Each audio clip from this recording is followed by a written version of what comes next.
Bienvenue et merci d'être là. Donc c'est un plaisir de vous présenter Eva. Un peu le contexte dans lequel on est là. Donc le contexte, c'est que nous organisons avec des collègues néo-zélandais, donc James qui est là et Xavier qui est ici, voilà, il faut lever la main quand même aussi, hein. Voilà. Ils sont tous les deux francophones, voire français, hein, donc, voilà. Depuis longtemps en Nouvelle-Zélande. Et nous organisons un atelier qui démarrera jeudi et qui se terminera ici, qui est un atelier sur l'invitation parce qu'il est un peu technique, sur l'aspect biosécurité marine. Qu'est-ce que c'est que la biosécurité marine? Alors, il va vous en parler, mais c'est en gros tous les problèmes, je dirais, de transport d'espèces via les routes maritimes. Et donc les routes maritimes, eh bien, c'est via des bateaux, via différents containers, différents moyens de transport, et l'impact que ça peut avoir sur finalement les faunes locales et les conséquences sur les faunes locales. Voilà. Et évidemment, les vraies questions, c'est la prévention, c'est d'éviter. Les vraies questions, c'est le diagnostic, essayer d'évaluer, et comment est-ce qu'on peut faire à la fois prévention, diagnostic, et puis dans le pire des cas, je dirais traitement, si traitement il y a possibilité d'essayer de réduire les impacts de ces faunes-là. Donc c'est vraiment des enjeux qui aujourd'hui sont importants. Pour vous donner un exemple, en Méditerranée, un exemple que je connais bien, c'est ce qu'on appelle l'invasion du crabe bleu en Méditerranée, qui a envahi, je dirais, tout le nord de la Méditerranée, notamment la partie espagnole, française et italienne aujourd'hui, et qui, lorsqu'ils deviennent très abondants, et qui est clairement un organisme qui a été transporté, on pense, par l'aquaculture, vous voyez aussi le transfert par l'aquaculture, parce que c'est toujours difficile de savoir où est l'origine exactement, et bien aujourd'hui ce crabe bleu dans certains étangs a complètement enlevé, je dirais, certaines espèces, et il y a des extinctions d'espèces locales, évidemment, pas à l'échelle méditerranéenne, mais il y a des extinctions d'espèces. Donc c'est vraiment des enjeux à côté, pas uniquement en biodiversité, mais après des enjeux également économiques par rapport à tout le développement économique qu'il peut y avoir sur certaines espèces. Voilà, donc voilà le contexte. Donc maintenant je vais vous présenter Eva. Eva qui connaît bien la Polynésie, parce que, donc, qui est professeur à l'université d'Oviedo. Oviedo, pour les gens qui ne savent pas, c'est le nord de l'Espagne, donc c'est plutôt le côté atlantique espagnol, la Galice, le Pays Basque, la France. Oviedo, c'est au milieu, dans ce sens-là d'ailleurs, voilà, à peu près, voilà. Donc voilà pour Oviedo. Les professeurs donc Oviedo, on se connaît depuis longtemps parce que nous avions travaillé pour la première fois ensemble sur un programme européen dont l'objectif était d'identifier à partir d'outils génétiques qu'on appelait des puces à ADN, voilà, oui. qui était d'identifier finalement certaines espèces au stade embryonnaire ou au stade œuf ou au stade de développement, voire au stade simplement de mucus, et pour faire ça, si on pouvait faire finalement toujours la même chose, c'est ce qu'on appelle des diagnostics précoces de la biodiversité ou des diagnostics rapides de la biodiversité. Donc on se connaît depuis maintenant, je sais pas, 10 ans. Non. Plus que ça, oui, c'est voilà. On est très vieux. Et comme on collaborait bien sur la partie européenne, j'ai fait venir Eva en Polynésie à plusieurs reprises pour travailler justement et commencer à évaluer la question, je dirais, de ces espèces introduites et invasives que l'on pouvait trouver. Et vous verrez, je pense qu'elle vous en parlera un petit peu de certaines espèces que l'on a trouvées ici, dans le port de Papeete. Tout petit. Ah, un tout petit. Faut pas faire peur. Donc le côté intéressant, elle ne nous en parle pas, donc voilà. Voilà. On en parlera un petit peu, voilà. Et donc c'est vraiment un plaisir d'avoir Eva à cette occasion-là, et donc de partager finalement de l'expérience qui se fait en Nouvelle-Zélande. Alors la Nouvelle-Zélande est assez précurseur, je dirais, sur les questions de biosécurité marine. Dans le Pacifique, clairement, c'est vraiment, je dirais, un enjeu en Nouvelle-Zélande qui a été important. Il faut dire qu'en Nouvelle-Zélande, ils ont tout introduit à un moment donné, donc les truites, le cerf, les dingues, ils ont introduit un peu de tout en Nouvelle-Zélande, donc maintenant ils se sont rendus compte que ça avait quand même beaucoup transformé l'environnement et que peut-être c'était allé un peu trop loin. Bon, alors il y a des choses qui ont été introduites volontairement, puis d'autres qui ne l'ont pas été volontairement, mais il y a de vrais enjeux en Nouvelle-Zélande sur ces questions d'introduction d'espèces, d'introduction certaines qui ont été faites volontairement. Mais aujourd'hui, on est plutôt sur ces questions d'introduction involontaire par des transferts. Ah oui. Et donc, eh bien, dans ce contexte-là, je vais vous laisser la parole à Eva parce que j'ai trop parlé déjà. Voilà, vous en avez marre de Mais m'entendre. non, merci. Merci donc, beaucoup. Merci beaucoup à Eva d'être là et de nous présenter un peu les enjeux. Alors, Eva est espagnol, voilà. Oui. Mais elle parle très bien le français, elle parle très bien l'anglais. Donc c'est selon vous, vous lui posez des questions en français, en anglais, en espagnol, si vous voulez. Elle devrait être capable de répondre dans toutes ces langues. Voilà. Merci beaucoup et bonne présentation. Merci beaucoup. D'abord, est-ce qu'on m'écoute derrière? Bien? Comme ça, je vais éviter le microphone parce que c'est un peu difficile, un peu trop formal. Et soyez les bienvenus. Et je voyageais de très loin, tous les chemins jusqu'à ici, et pour être avec vous et partager quelques minutes avec vous. Je voulais aussi avoir l'occasion pour parler un peu comme plus décontracté, et pour ça, je vraiment voulais vous inviter, parler avec vous après le talk, buvant un peu de jus, pardon, je peux pas. On ne peut pas prendre la bière ici ou le vin, mais un peu de jus, une pizza, ok? On partage ça et après on suit Cécile qui a cherché la pizza. Bien.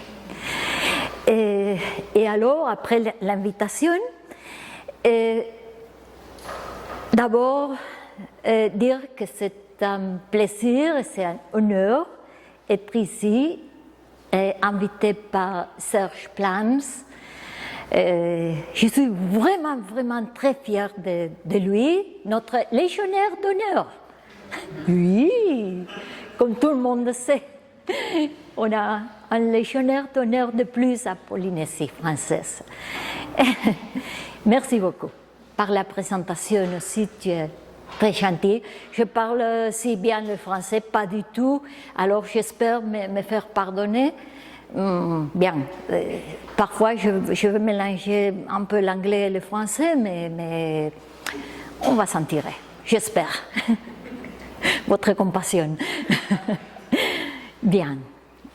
Alors, c'est une histoire très, très, très ancienne, parce que once upon a time, il y a très, très longtemps, les humains, on a commencé à traverser les océans et les mers, et alors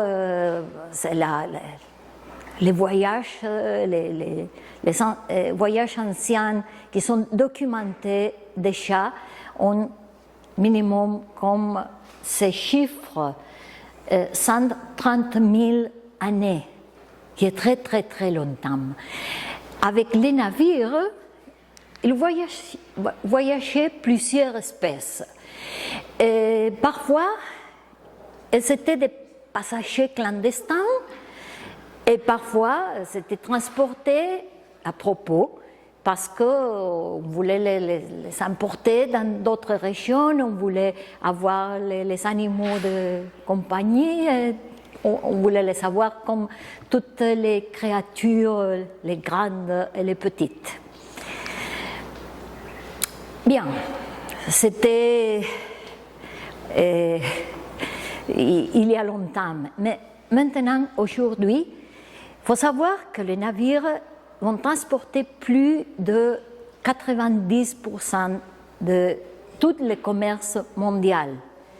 Alors, on dépend de la navigation maritime pour avoir les produits qu'on consomme normalement. Le commerce maritime a commencé à s'intensifier et, comme vous pouvez voir ici, c'est une simulation des transports maritimes dans les derniers 10 ans, 20 ans. Ça a augmenté énormément. On peut voir que presque particulièrement dans l'hémisphère nord, c'est couvert par des routes maritimes.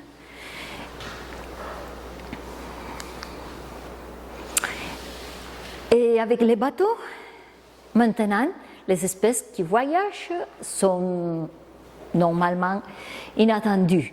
Comme il y a principalement deux espaces qui ont attiré l'attention des chercheurs parce qu'on a vu, on a démontré que plusieurs espèces se transportaient dans ces endroits.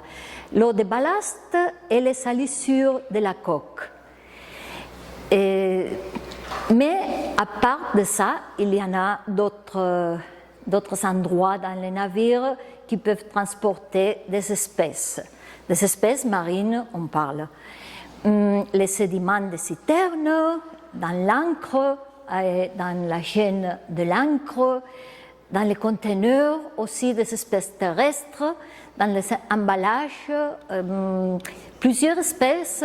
Normalement, on pense aux algues et mollusques comme on va voir ici dans la présentation, parce qu'on a fait attention à ce type des espèces marines.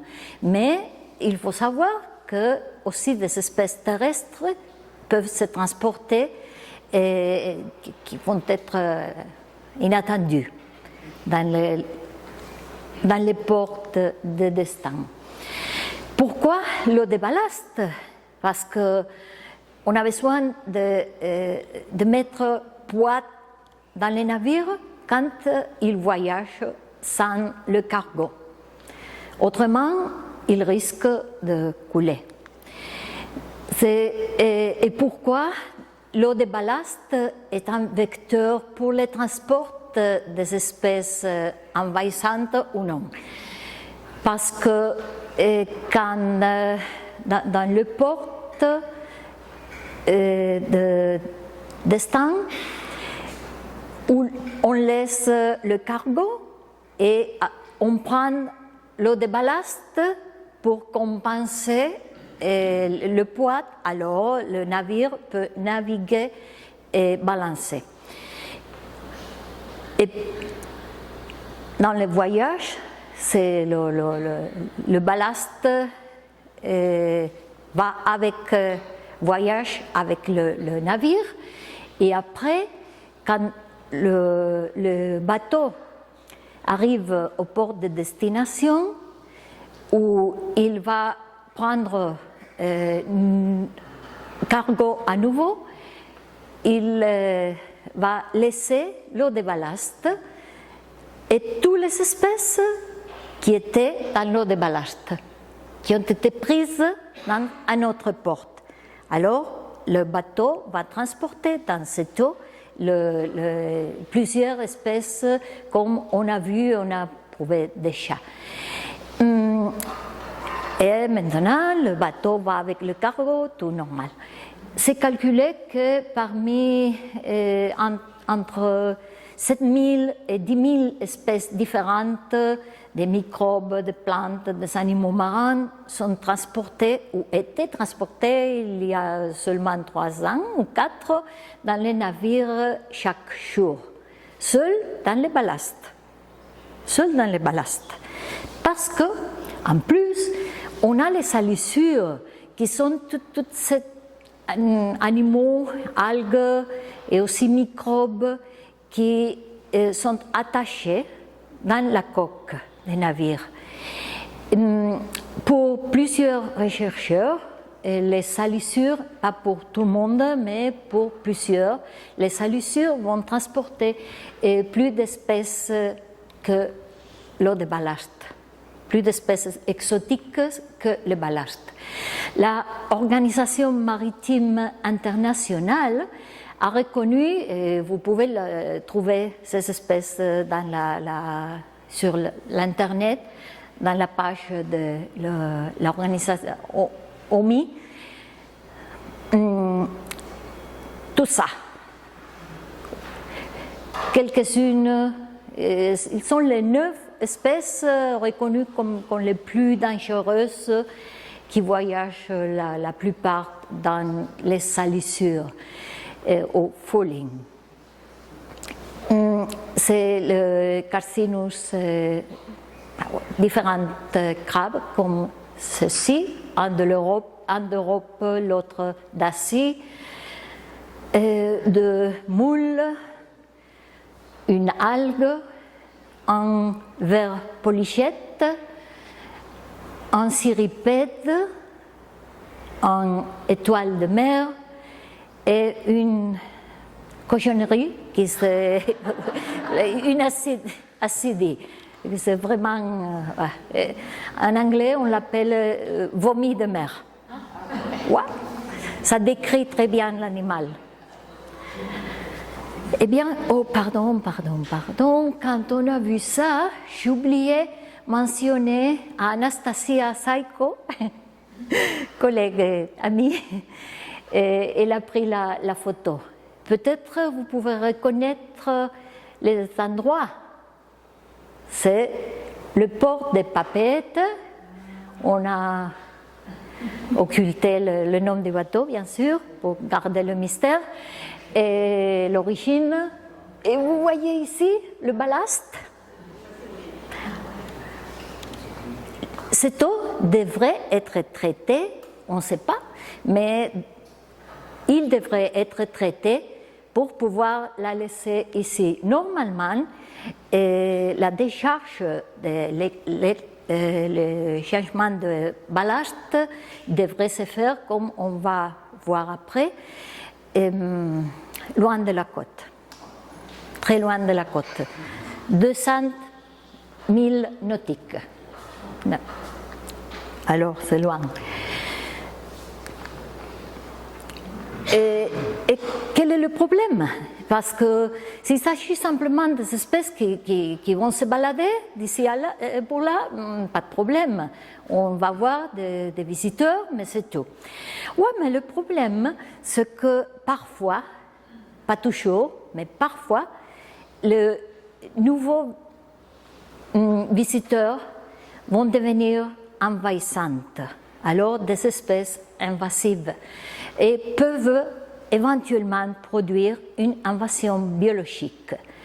Ça se passe quand les communautés locales commencent à être affectées. Aussi, les invasions biologiques peuvent changer, modifier, pas seulement les espèces de l'écosystème, mais aussi le habitat. Plusieurs espèces produisent comme de nouveaux récifs qui peuvent vraiment changer la physionomie de l'habitat. Et aussi le normal fonctionnement des écosystèmes. Parfois, ils altèrent les écosystèmes de la base et parfois du top. Dans le top en descendant. Ça dépend du type de l'espèce, de l'invasion biologique de l'espèce particulière. À l'échelle mondiale, vraiment, on commence à voir que les communautés marines commencent à perdre leur profil normaux de biodiversité. Alors, ils perdent l'unicité, ce que leur faisait unique et particulière avec les espèces endémiques qui commencent à être en danger. Tant que c'est confirmé que pas tout le monde, mais plusieurs indigènes ont été remplacés par des espèces exotiques concurrentes, par des différents mécanismes, bien par prédation, bien par compétition, mais par la nourriture, par l'espace, mais ça commence à arriver. Exemple d'invasion biologique qui a été portée par le trafic maritime. C'est passé dans la mer Caspienne où le ténophore, c'est comme une méduse. C'est une méduse, une sorte de méduse, Meniopsis lady, a provoqué une diminution de zooplancton. Le zooplancton étant la nourriture de ce petit poisson qui est le quilca, qui est la nourriture préférée du grand esturgeon beluga. Et comme vous pouvez voir ici, c'est un trophée du siècle passé et maintenant le même trophée dans les mêmes compétitions il y a 5 ans. Vous voyez la différence? C'est évident. Ok. Au moins une partie de ce change ici peut être due à la surpêche, peut être due aussi à la pollution, mais c'est clair que si l'espèce n'a pas la nourriture préférée, il va être plus petite, il ne va pas pouvoir croître si grande. Et le typique joke, c'est que ici, ce qui a changé, c'est la taille du poisson, pas la taille des personnes. Un autre exemple que c'est très exagéré, c'est la moule sévrée. Les moules sévrées ont produit des invasions, surtout notamment dans l'Amérique du Nord, dans les grands lacs, et ont altéré la diversité, tous les réseaux trophiques, ont modifié aussi les habitats, tous les sédiments du fond, des structures qui se sont effondrées, des tuyaux qui sont comme ici complètement couverts de moules, c'est vrai. C'est calculé que ça coûtait pour le moment 19,3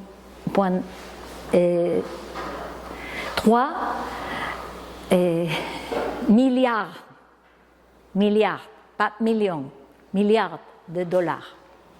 Alors, il y a aussi un coût économique. Ce n'est pas seulement un coût écologique, c'est bien sûr un coût dans les ressources, mais aussi un coût économique. Aussi, on connaît des dangers pour la santé humaine, comme le cas du choléra, de Vibrio cholera, qui était apporté avec des eaux de ballast à la fin du siècle dernier et qui ont infecté l'eau potable à Pérou, produisant plus de 10 000 morts dans la population. Plus tard, la même année, une souche en revanche, une souche américaine arrivée au port de Mobile en Alabama. Ok, c'est juste vengeance. Non, pas juste. Et alors, pour l'économie, les coûts des invasions biologiques est de plus en plus élevé. Ça passait de 2 milliards dans la les décennies de 60-69, le siècle dernier, à 21 milliards de dollars, son estimation pour les États-Unis, dans la décennie précédente. Et la plupart sont chez les écosystèmes terrestres, mais aussi il y a une contribution significative des poissons, des décapodes, plus les 19 milliards de moules, c'est vrai, qu'on a vu. Alors, c'est vraiment beaucoup. Et ici à Moorea, on est dans une situation spéciale, parce que le biote que vous avez ici, c'est une biote spéciale, c'est une biote particulière, c'est comme le paradis dans la terre, vraiment. Et pas seulement sur les îles, mais tout autour des îles. Les lagunes, c'est énormément valorisé et c'est l'attraction de tourisme pour voir les espèces qui sont là-bas. Et l'habitat peut se détruire facilement et peut se modifier si une invasion biologique arrive. dépendant du type de l'invasion biologique. Et ça produit des extinctions des espèces autochtones et il faut se rappeler que les îles du Pacifique, de la Pacifique, sont très vulnérables aux effets des espèces envahissantes parce que les écosystèmes sont fragiles. On a fait quelques études en collaboration avec le CRIOB dans les îles. On a étudié des espèces dans des ports et aussi dans quelques parts qui ne sont pas ports, mais principalement dans les ports à Moorea, à Tahiti et aussi à Rangiroa. Pour faire ça, on a échantillonné d'abord toutes les espèces qu'on trouvait, bien sûr la coque de bateau ou l'ancre, comme c'est le cas là-bas, ou parfois sur des objets flottants et surtout attachés aux rochers et dans les substrats. Après, on les a portés au labo, ici, on les séparait et on identifiait les espèces. D'abord visuellement et aussi pour confirmer avec l'ADN. Avec un tout petit bout de tissu, on faisait l'extraction de l'ADN et on faisait la PCR, qui est bien, c'est comme cuisine, c'est multiplier les molécules d'ADN. Et après, on voyait la séquence et on confirmait l'espèce. Parce que, spécialement pour moi, je ne suis pas zoologiste, alors bien que j'avais les guides et l'aide de tout le monde ici dans le CRIOB, on peut se tromper. Aussi parce que quelques espèces sont très pareilles. Et surtout, comme un escargot très petit, c'est difficile à savoir. S'il est encore un peu juvénile, les caractères morphologiques ne sont pas si évidents. On peut se tromper facilement. Alors l'ADN, ça ne ment pas, alors on confirme l'espèce, le statut de l'espèce. Et qu'est-ce qu'on a trouvé? On a trouvé que le trafic maritime va expliquer l'abondance des espèces non natives qu'on a trouvées. On a trouvé des allochtones ou des espèces non indigènes.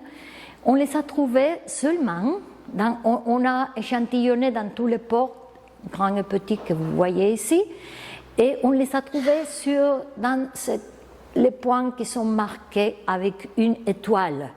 On a trouvé entre 0, non, espèces exotiques dans la plupart des endroits, mais on a trouvé à 6 différentes pointes, on a trouvé des espèces exotiques. On peut parler d'invasion pour le moment, parce que, comme on va voir immédiatement, ce n'est pas vraiment une invasion, la proportion est encore faible, et le maximum qu'on a trouvé des espèces exotiques a été près d'ici à Popo, qui était le 15%. C'est 15%, c'est une proportion. C'est pas super énorme, parce que dans d'autres endroits, comme chez nous, dans les ports espagnols, on trouve près du 30%, alors plus de double. Mais bien, c'est déjà quelque chose. En comptant tous les individus qu'on a analysés autour de Moorea, ça a été en moyenne de et quelques pourcents. Eh bien, pourquoi le trafic maritime? J'ai oublié de dire qu'on a analysé d'autres facteurs comme l'eau douce, les rivières, les substrats, la couverture d'algues, plusieurs d'autres facteurs écologiques qui pourraient avoir une influence sur les espèces, mais vraiment le seul facteur qui a été significatif a été la navigation observée. Ici, j'ai pris ça de la web de Marine Traffic pour montrer ici ces ports de Papeete, et c'est le trafic, la densité des bateaux qu'il y avait hier. Et les différentes couleurs représentent différents types de bateaux. Et les roses, qui sont la plupart, et c'est concentré autour de la Polynésie française, sont des paquebots avec des passagers comme les grandes croisières. Ils sont concentrés, comme vous pouvez voir, surtout ici, dans cette partie. Et dans absolument tous les bateaux, il y a une possibilité, même si l'eau de ballast est déjà traitée, il y a une possibilité de transporter des espèces dans la coque si elle n'est pas proprement maintenue. Qu'est-ce qu'on a trouvé? On a trouvé quelques espèces de l'océan Indien et quelques seules des espèces de l'océan Atlantique. Ça a été en 2015. 2011. Ça a été publié en 2015, mais l'année d'échantillonnage a été 2011. Et comme d'importance, c'est celle-ci, qui est une huître, Sacostrea cucullata, qui vient de Sud-Afrique, c'est originaire d'Afrique du Sud, et la Dendrostrea frons, c'est originaire des Caraïbes. Et alors, on a étudié ces deux espèces en faisant un nouveau échantillonnage en 2018, et on a trouvé que la fréquence en Moorea a changé d'être le 4% du total de bivalves et des huîtres, en comptant les huîtres natives, bien sûr, et au 10%. C'est quelque chose. C'est pas trop, c'est 10%. Ouais, mais c'était 4%. C'est plus que doublé, seul en septembre. Alors, on peut voir une progression de ces espèces parmi le reste. Parmi le reste d'huîtres, le reste des huîtres. Et vous pouvez voir, Amérique, Afrique du Sud, ça ne veut pas dire qu'ils viennent directement de l'Amérique ou de l'Afrique du Sud, c'est simplement l'origine initiale, mais ils pourraient venir dans notre porte où on fait déjà des invasions, comme par exemple de l'Australie. Une autre chose intéressante, on a analysé l'ADN environnemental qui est comme c'est bon pour nous parce que c'est très convenient. On ne tue pas les individus. C'est simplement prendre des échantillons d'eau ou des substrats et extraire l'ADN directement de l'environnement. Pourquoi ça marche? Ça marche parce que l'ADN, je l'appelle comme le parfum. Quand on bouge, on laisse des traces de notre ADN, avec la sueur, avec la salive, avec tout. Et le même pour toutes les espèces qui sont multicellulaires. Il y a toujours une petite cellule qui se détache. Alors, si on échantillonne l'eau, on va voir les traces des espèces qui sont là ou ont passé par là. Pas trop loin, je veux dire plus ou moins 15 jours, qui sont ou ont été plus ou moins récemment là-bas. On a détecté plusieurs espèces non indigènes représentant le total, en total en 2018, le 28%. Beaucoup plus. Mais il faut se rappeler que ici, ce n'est pas des individus. Alors c'est simplement la trace d'ADN qu'ils ont laissée. Peut-être ils ne sont pas sur place, peut-être ils ont passé dans un navire mais ils ne sont pas attachés au rocher. Alors on est probablement surestimant les espèces non natives qui sont là. Et on a trouvé dans des endroits particuliers entre 11% et 3% des espèces envahissantes. Envahissantes, ça veut dire reconnues comme producteurs des invasions biologiques, qui sont reconnues et qui ont envahi d'autres régions. On produit des invasions biologiques dans d'autres régions. On a trouvé des annelidés, crustacés, mollusques, algues rouges, algues brunes, un peu de tout, éponges de mer, c'est normal, coraux, bien sûr, des natifs, seulement des natifs, un échinoderme, et aussi des microalgues comme les diatomées ou comme les dinoflagellés, dont certaines sont toxiques, comme par exemple le dinoflagellé qui produit la ciguatera. Ce n'est pas une espèce exotique, mais on le détecte. Et on se demande, et alors, comment sont partagées les espèces non natives, ici, les espèces non indigènes, entre Moorea et Tahiti. Moorea, Tahiti, c'est le grand, c'est bleu. Moorea, c'est celui-ci qui est jaune. Elle partage près de 36% des espèces non natives. Alors, c'est clair parce qu'il y a les ferries constamment. C'est facile à expliquer. Aussi, elles sont plus proches et or, le share, la proportion d'espèces partagées avec Rangiroa, comme on peut s'attendre, c'est beaucoup plus faible. Et aussi, on a trouvé beaucoup moins d'espèces de ce type à Rangiroa qu'à Tahiti ou à Moorea. Mais on a la question, si la biodiversité commence à être plus homogène dans les différentes îles, si le transport continue, peut-être on va perdre la biodiversité unique de chaque île. Alors les endémismes, qui font une partie importante de la biodiversité.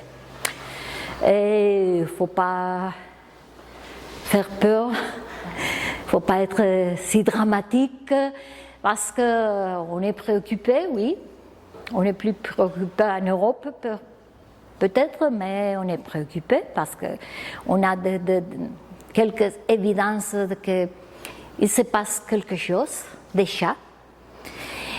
Mais il y a bien sûr des solutions. Mais pour trouver des solutions et pour pouvoir appliquer les solutions d'une manière efficace, il faut agir vite. Pourquoi? C'est très facile à comprendre. Quand une espèce non native, non indigène arrive, au début, sont très peu des individus. C'est presque rien. Alors, c'est beaucoup plus facile à éradiquer. Si on évite qu'elle arrive, on prévient. Après, quand la population commence à grandir, c'est plus difficile, il faut la contenir d'abord. Mais c'est beaucoup plus difficile parce que, surtout dans les espèces marines, quelqu'un peut échapper à notre contrôle. Et après, quand la situation est débordée, vraiment, il faut dire, c'est déjà là, c'est déjà ici, alors il faut voir comment on sauve les ressources et comment on la gère. J'aime beaucoup cette diapo parce que je l'ai modifiée, ce n'est pas une copie, je l'ai modifiée de Villa et Toll. Et vous avez ici le link. Je vais laisser la présentation au CRIOB. À Cécile, je l'ai passé déjà la présentation. Si vous êtes intéressé, elle peut vous la passer. OK? Il compare les invasions biologiques avec les épidémies. Et c'est pareil, parce que point zéro, on s'expose au virus ou on transporte l'espèce. Avant, prévention. Il ne faut pas s'exposer à la masque, tout ça. Et détection précoce, le plus tôt possible. Pourquoi? Parce que quand la population est encore petite, est encore faible, on peut faire quelque chose. Comme ça, l'espèce est transportée et elle va s'introduire ici, où une personne va s'infecter. À partir d'ici, si l'espèce s'adapte bien, elle commence à grandir, expandir les populations, et alors elle va s'établir et croître. Ou bien, on va transmettre le virus au reste de nos populations humaines, dans ce cas-ci. Ici, qu'est-ce qu'on peut faire? Le containment, qui est le lockdown, s'enfermer, pardon, confinement, merci. Ou l'éradication. Et après, qu'est-ce qu'on fait quand il commence à passer à d'autres populations, à voyager par le monde, peut devenir une pandémie, et on recommence dans de différentes régions, de différents endroits, ou bien peut s'expandir aussi à d'autres régions. On l'a comparé aussi avec le cancer, avec les métastases, les invasions biologiques. Et c'est tout. Alors, si c'est déjà ici, c'est complètement établi, il faut gérer les populations et voir qu'est-ce qu'on fait au long terme. Prévention. D'abord la prévention, parce que le plus tôt qu'on va agir, le plus efficace va être l'actuation. Prévention, développer des normatives, mais dans certains cas, ça peut être très très long, comme dans le cas de l'eau de ballast, qui a été proposé en 2004 et a été ratifié et alors entré en vigueur en 2017. Ça prend du temps. Pardon? Non. Oui. Il y a des exceptions. Oui, parce que il y a des problèmes. On ne peut pas changer tous les bateaux en même temps, parce que les bateaux vieux, les pauvres, ont encore le droit de naviguer.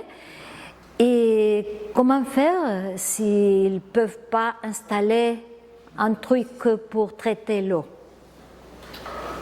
Alors, il a eu comme moratoire petite, et il y a aussi des exceptions. Par exemple, et bien que le nouveau bateau doive avoir un système de traitement de l'eau, le reste, ce qu'il doit faire, c'est échanger l'eau dehors des portes, dehors de la côte. Alors il y a comme des différents niveaux, dépendant un peu de l'âge de bateau.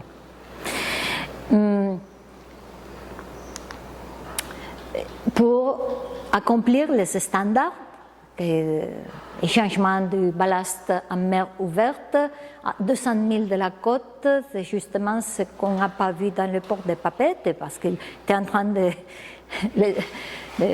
libérer l'eau.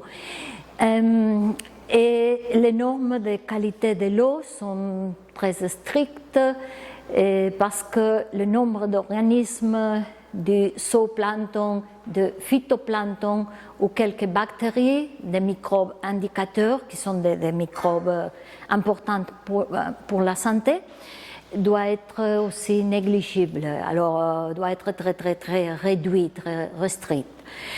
Maintenant, on fait l'identification taxonomique, visuelle et la culture microbienne. Alors, mais c'est clairement noté dans la Convention qu'il ne faut pas retenir très longtemps les bateaux dans le port. Alors, peut-être ils peuvent partir et les résultats vont aller après. Bien, il y a des méthodes on a besoin de méthodes plus rapides, mais aussi de méthodes fiables. Alors, ouais. Pour le moment, il faudra voir comment développer l'ADN environnemental dont Xavier va parler demain, pas ici, mais à Papeete, et il va raconter des choses très intéressantes. C'est la méthode qu'on a fait déjà. Mais avec cette méthode, simplement avec l'ADN, on ne peut pas distinguer les individus qui sont vivants de ceux qui sont morts. C'est le principal problème dans ce cas-ci. On peut employer d'autres trucs comme l'ARN, mais c'est plus compliqué. Et attention aux salissures, anti-fouling. Anti-fouling, si vous avez un bateau, peintez-le. Traitez-le avec la peinture anti-fouling, c'est important. C'est bien confirmé que l'âge de l'anti-fouling est proportionnel à l'abondance des aliens ou l'abondance des espèces exotiques. C'est démontré dans plusieurs articles, plusieurs recherches. Et après, ils sont déjà arrivés. Qu'est-ce qu'on peut faire? On peut faire quelque chose. Par exemple, l'éradication. L'éradication, ce n'est pas facile. Pourquoi? Parce que c'est la mer. Et pourquoi? Parce que c'est très difficile à contrôler la totalité de la population. On a deux exemples, je finis rapidement, parce que j'avais promis moins. Pardon. L'éradication doit être manuellement, dans beaucoup de cas. Pourquoi? Si on met un produit chimique dans l'eau, on va tuer l'espèce et d'autres espèces. Il y a toujours un risque. Si on use une machine, on va arracher l'espèce et les autres espèces qui sont ensemble. Et alors, il faut le faire normalement, manuellement. Et il y a quelques exemples de l'aide des prédateurs naturels, comme c'est passé en Hawaï, où correspondent ces photos, qui sont les oursins marins contre les algues.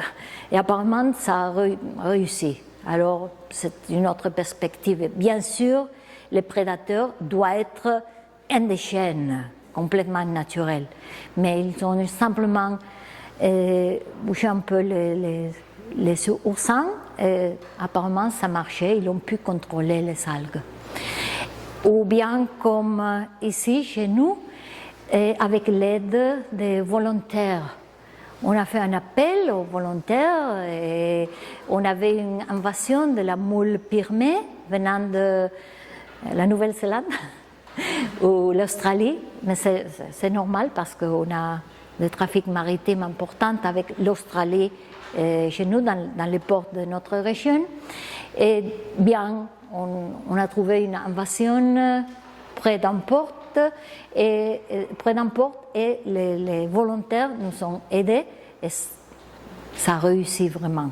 Et maintenant, quelques individus ont échappé du contrôle, mais maintenant il semble que les populations de moules autochtones contrôlent l'autre population. Alors on les trouve, mais c'est comme très petite fréquence. Alors c'est une bonne histoire, mais on a mobilisé la population là-bas. Et tout en parlant ici, c'est trop exagéré la population de moules pygmées dans la Ria, c'est l'estuaire, est sous contrôle, est déjà contrôlée. Et après, il disait qu'on avait retiré plus d'1 million d'individus. Je crois que c'est un peu exagéré, mais bien, on va laisser le bénéfice de la doute. Et on a publié ces résultats, bien sûr, dans des différents journaux. Et c'est tout ce que je voulais raconter. Merci beaucoup, beaucoup par l'attention.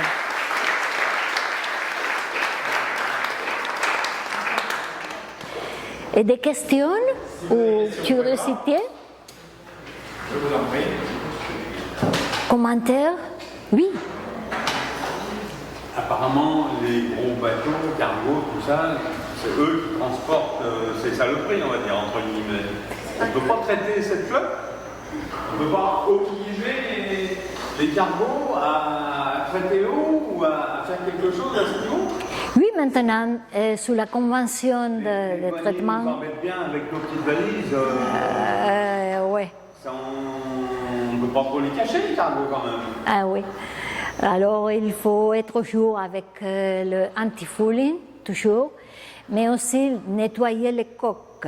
C'est un autre problème, parce que où est-ce qu'on le fait? Et qu'est-ce qu'on fait avec les restes des salissures?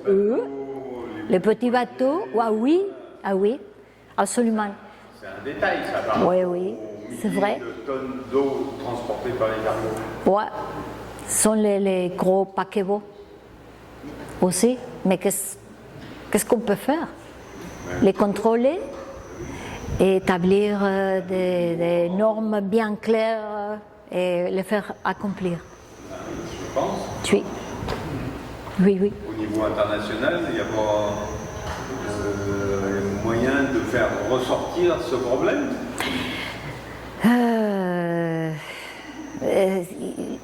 Peut-être c'est difficile. Pourquoi? Parce qu'on a besoin de plusieurs inspecteurs, d'un plus qu'un contrôle. C'est pas évident. C'est pas évident. Parce qu'il faudrait un investissement beaucoup plus grand dans la biosécurité maritime. Oui, je ne sais pas combien d'inspecteurs ils ont ici dans la Polynésie française en biosécurité. Oui, marine. 2, 3. Voilà, moi j'ai venu à l'aéroport. C'est impossible de contrôler tous les paquebots qui arrivent ici. Comment le faire? C'est aberrant d'entendre ça. Ouais. Et peut-être qu'on peut donner la parole à Xavier Ah oui? sur ce poste, parce qu'en Nouvelle-Zélande, il y a aussi une approche qui est déjà plus élaborée sur ces contrôles et sur ces obligations, je dirais, par rapport aux bateaux qui arrivent en Nouvelle-Zélande. C'est clair qu'en Nouvelle-Zélande, on a un système le plus strict au monde. La biosécurité est prise très au sérieux. Et ces bateaux ils doivent passer par des régimes très stricts de sécurité, de contrôle. Il y a la quantité de biofarming qui est sur la coque, elle a une taille limite. Si les gros navires arrivent en Nouvelle-Zélande qui dépassent cette limite, ils doivent nettoyer leur bateau à prix chaque millions, ou alors ils doivent s'en aller rapidement.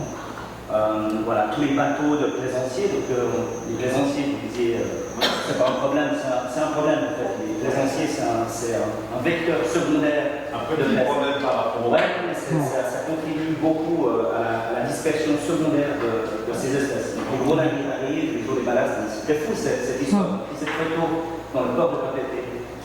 C'était il y a 2 jours. Donc c'est en plein milieu du port, donc ça ne faut pas faire. C'est amusant. Et donc ça amène plein de Saint-Basile qui vont aller se déposer, c'est des hot spots. Non mais je comprends bien, mais il n'y a pas un douanier qui est capable de faire quelque chose? À moi, quand j'arrive à l'aéroport avec ma petite valise, monsieur ici, allez hop, on démonte, on déballe, et un gros bateau de milliers de tonnes, Donc la raison pour laquelle on est ici, Voilà, c'est parce qu'on a un atelier de biosécurité les 2 prochains jours là, où on va amener les ministres, on va parler avec tout le monde et on va essayer d'établir un programme. Voilà, c'est ça. Vous nous donnez de l'argent, vous avez de l'argent. Oui, une autre question. À Montréal, quelle est l'espèce qui est la plus invasive que vous avez découverte? De ce qu'on a trouvé pour le moment, ça serait les 2 huîtres qui ont commencé déjà à grandir les populations. Et les 2 huîtres sont prouvées comme des envahissantes dans d'autres régions. Ils ont produit déjà les 2 des invasions dans la Méditerranée, une des espèces dans l'Australie et l'autre espèce dans de différents endroits, aussi dans la Nord-Amérique. Alors, c'est déjà constaté. Oui. La seule solution, c'est de les enlever à la main. Pour le moment, ouais. Oui, c'est comestible. Oui, c'est comestible. Au moins, ça costrea cuculata. La moule en Espagne, elle était comestible. La moule, Oui. oh non, elle est trop petite. Oui, c'est comestible, mais c'est comme ça. Oui. Il y avait une question, Yannick? On entend qu'un moyen de réguler le problème, c'est de bien traiter les bateaux avec l'antifoulines. Mais l'antifoulines, c'est un autre problème. Est-ce que c'est pas transférer la pollution biologique à la pollution chimique? Parce qu'on sait que les antifoulines sont très mauvais aussi pour l'environnement, mais d'une autre manière. Alors, est-ce qu'on arrive à quantifier et le mieux? Parce que si on comporte les problèmes de la biologie vers la chimie, est-ce que c'est pas aussi quelque chose qui ne marche pas? Non, ça ne marche pas. Il semble que, surtout pour le secteur touristique, il y aurait un conflit d'intérêt entre le contrôle rigueur et la conservation de l'environnement. C'est justement ça qu'on doit traiter, qu'on doit essayer à concilier les 2 aspects pour ne pas couper les ressources économiques, mais avoir un respect pour l'environnement. C'est difficile, je sais, mais je peux m'imaginer, mais il faudra le faire. Si on veut préserver l'identité unique le biote des îles de la Polynésie française, qui est un des plus importants atouts pour le tourisme, qui va attirer le tourisme le plus. Alors, il faut avoir tout en compte. Minute. Cécile me dit que les pizzas sont arrivées. Alors, on pourrait bouger un peu, non? Une question de plus? Il y a aussi des recherches qui sont menées pour faire des antifoulines moins polluants. Oui. Donc, je dirais que c'est des approches parallèles. C'est-à-dire, d'un côté, faire des antifoulines non polluants et de l'autre côté, avoir des traitements pour limiter le transport. Oui. C'est 2 approches parallèles. C'est pas l'une n'est pas au détriment de l'autre, l'une n'est pas à la de l'autre. C'est des approches sont parallèles. Or, Ça fait partie. Ouais.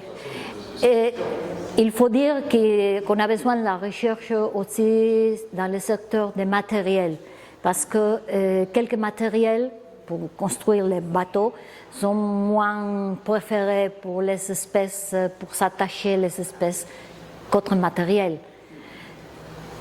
Tout en disant, il faut dire que il y a quelques espèces qui préfèrent les matériels, parfois les matériels artificiels, parfois ont des préférences très bizarres. Et bien, on ne peut pas contenter à tout le monde. Ouais. Et on peut continuer la discussion. De se déplacer juste. C'est justement se déplacer. Le temps de continuer à discuter si vous voulez. Oui. Si vous voulez. En anglais ou avec Alicia. Oui, parce que On est plusieurs chercheurs sur le domaine des invasions biologiques et sur le domaine de biosécurité ici. Alors, pardon, mais j'invite les chercheurs, mais en anglais plutôt, except avec Xavier qui parle le français beaucoup mieux que moi, c'est natif, mais les autres avec anglais. Et le reste en anglais. Ok. Je vais venir avec moi pour entraîner les gens.